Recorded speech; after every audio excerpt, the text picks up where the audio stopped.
So friends, मैं D Verma आपका welcome करता हूँ पुनः एक बार फिर आइसोमेरिज्म के पार्ट 2 में। तो पहले पार्ट में हमने कवर किए थे 3 टॉपिक, जिसमें से फंक्शनल आइसोमेरिज्म था, फोटोमेरिज्म एंड रिंग चेन आइसोमेरिज्म। तो जो सेकेंड पार्ट में हम आज डिस्कशन करने वाले हैं आपके साथ में, वो है chain isomerism, position isomerism and metamers. तो सबसे पहला हमारा टॉपिक है यहाँ पर चेन आइसोमेरिज्म। क्या चेन आइसोमेरिज्म का जो है हमारा पहला टॉपिक है यहाँ पर। तो जो चेन आइसोमेरिज्म है, जैसा कि मैंने आपको पहले लेक्चर में ही बताया था कि मॉलिक्यूलर फार्मूला आइसोमेरिज्म कोई भी हो, उसका मॉलिक्यूलर फार्मूला जो होता है वो सेम होता है, बस डिफरेंट होता है उसका स्ट्रक्चर, और वो स्ट्रक्चर उसकी पोजीशन फंक्शनल ग्रुप के बेस पे होता है।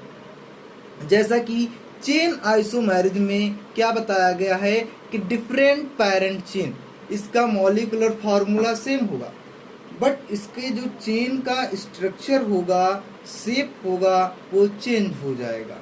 और यहाँ पर एक और पॉइंट वाली बात आती है कि आइसोमेरिज्म जब हम करते हैं तो मॉलिक्यूलर फार्मूला सेम होता है, बट उस मॉलिक्यूलर फार्मूले का नाम जो है वो क्या हो जाता है, चेंज हो जाता है, यानी कि डिफरेंट हो जाता है। हम कह सकते हैं कि molecular formula same but name is different.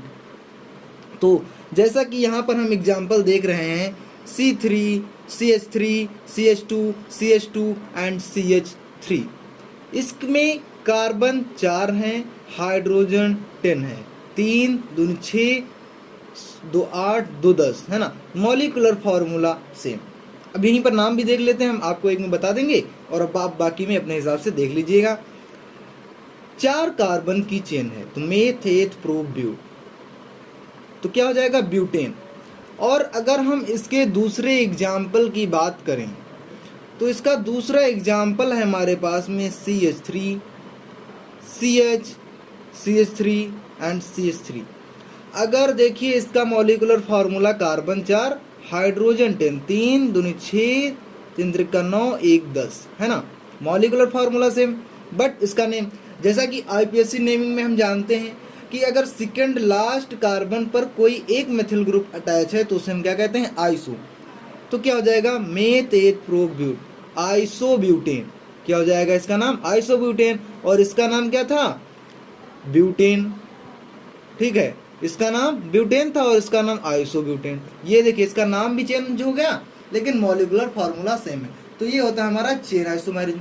अगला हम देखते हैं पोजीशन आइसोमेरिज्म। क्या, पोजीशन आइसोमेरिज्म। अब पोजीशन आइसोमेरिज्म जो है इसमें डिफरेंट होती है पोजीशन, किसकी, फंक्शनल ग्रुप की जो पोजीशन है वो क्या हो जाती है हमारी, डिफरेंट हो जाती है, बट मॉलिक्यूलर फार्मूला जो है इसका सेम रहता है। वो कैसे, ये भी देख लेते हैं हम। जैसे यहाँ पर फंक्शनल ग्रुप के डिफरेंट पोजीशन पर पाए जाने की क्या प्राथमिकता दी गई है। तो यहाँ पर जो फंक्शनल ग्रुप है हम OH ले रहे हैं और ये मेथ एथ प्रो, है ना। 3 कार्बन की चेन में चौथे नंबर पर हमारा तीसरे कार्बन आइटम से जो है OH यानी कि फंक्शनल ग्रुप अटैच है।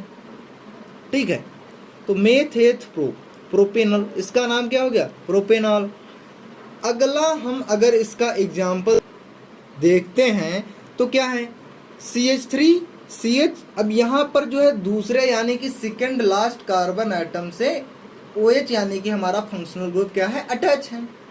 और कार्बन की चेन जो है वो 3 ही कार्बन आइटम की चेन है, तो मॉलिक्यूलर फार्मूला सेम है, बट इसका जो नाम है वो डिफरेंट हो जाएगा।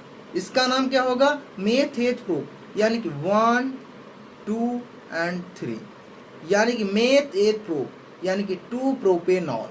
ठीक है, इसका नाम ये हो जाएगा। तो ये हो गई बात हमारी पोजीशन आइसोमेरिज्म की।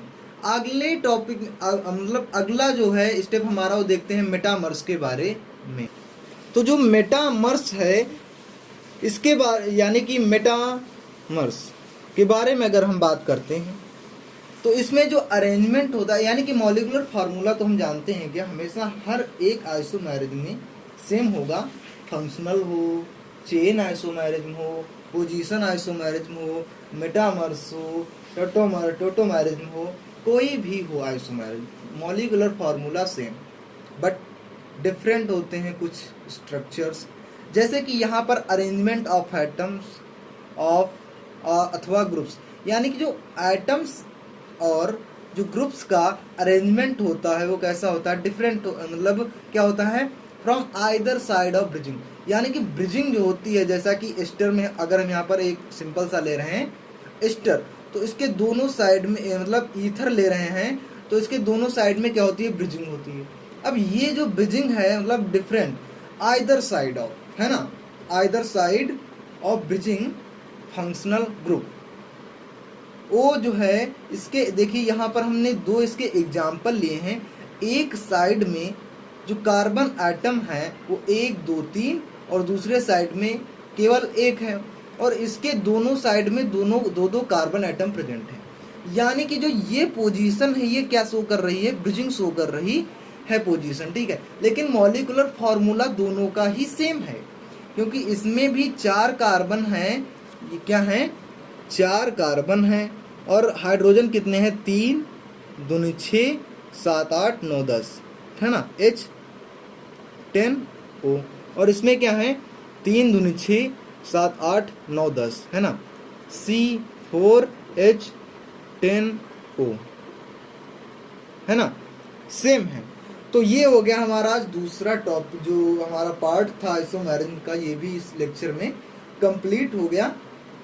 आई होप आपको दोनों पार्ट आइसोमेरिज्म के बहुत ही अच्छे लगे होंगे और समझ में आया होगा। मैं शॉर्ट में आपको बताता हूँ, लेकिन आप इसे लॉन्ग भी कर सकते हैं, क्योंकि आपको समझ में आना चाहिए पर्टिकुलर हर एक टॉपिक, हर एक पॉइंट जो है आपको समझ में आना चाहिए, इसलिए मैं शॉर्ट फॉर्म में आपको समझाने का क्या है कोशिश करता रहता हूँ, ठीक है।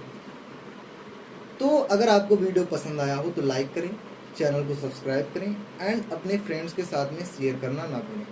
अगर आपने इसका जो पहला पार्ट है वो नहीं देखा है तो आपको उस पार्ट का जो लिंक है डिस्क्रिप्शन बॉक्स में मिल जाएगा।